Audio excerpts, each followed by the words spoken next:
Hello, today we are making pecan tassies, a delicious treat for all of us that our whole family loves to eat. They can be a little challenging to make though, so hopefully this video will show you an easier way to do it. As you can see, I'm wearing my Scandinavian apron. I would have worn the one that Grandma Olson made me, but I didn't want to get it dirty. So with that in mind, let's get started. Here's the recipe.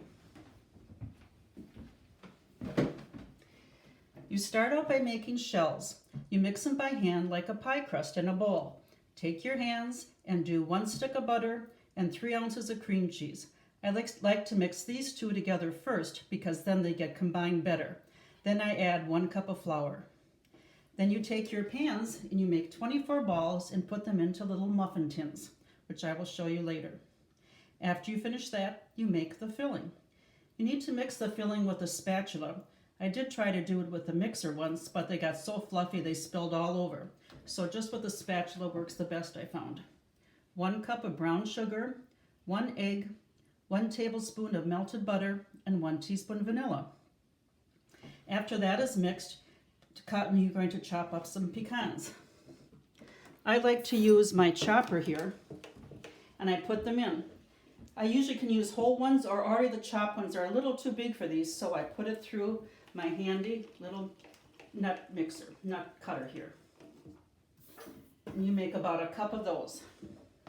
So now, what you're ready to do, I'll explain to you as we go along.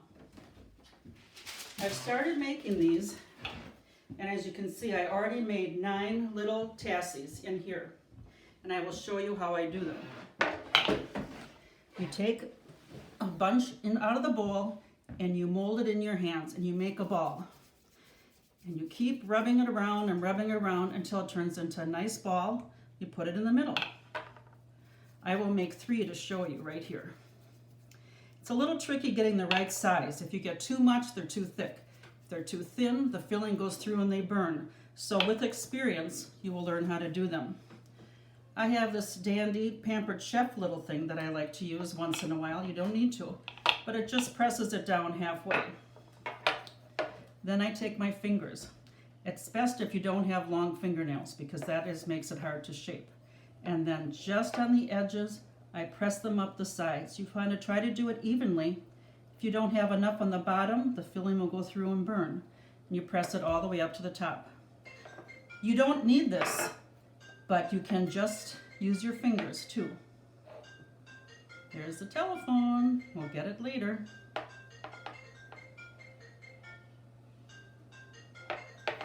And then the last one. And you like to have soft dough. If it's too warm, it'll be hard to do. So if your dough is too warm, you'll want to do it in the, maybe just put it in the refrigerator for a little while. But today it's just perfect.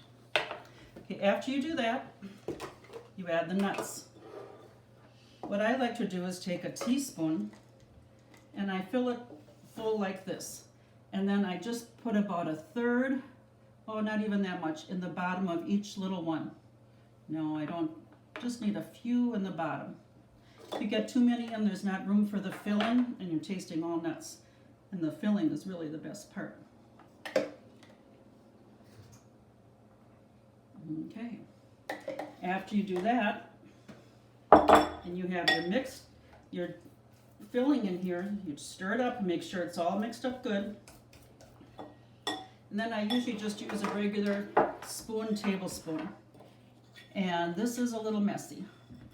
I fill it about halfway full, and you want to catch the drips so they don't go into the pan. And you put it in each individual one. I have to catch the drips with my finger and put them in.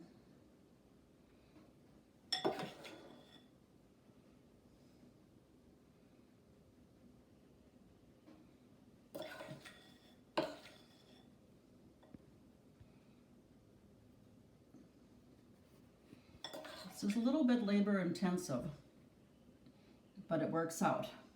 I will do the rest of them later, but just to show you now, when we're all done doing that, then I do the same thing on top. We just put a few pecans on top.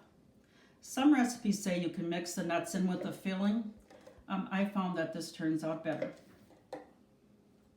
And then after you finish the whole pan, you're ready to go in the oven. Right now I have some pans in the oven that will show you how they're almost done and ready to come out, if you can see through the window of the oven.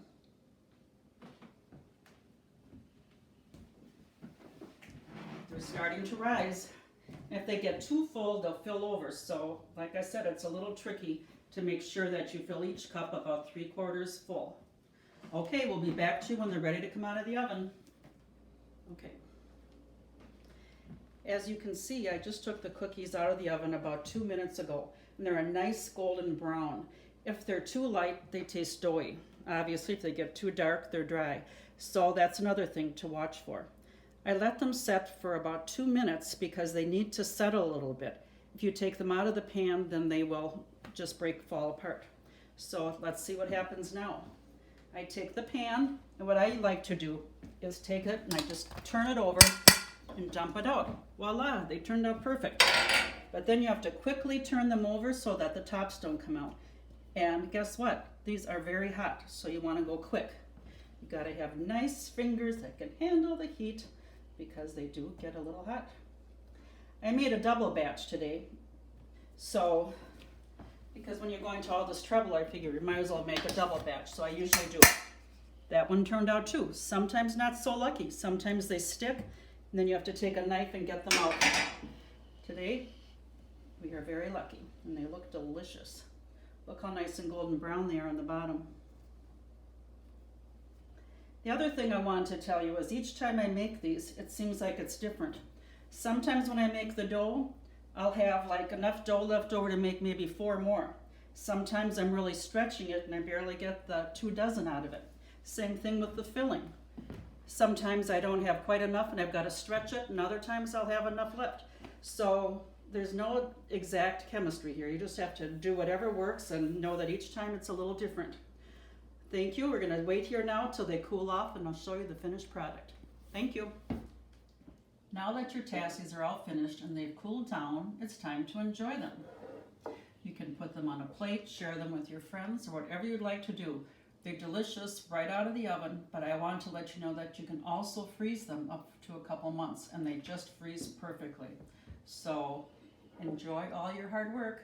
Bon appetit.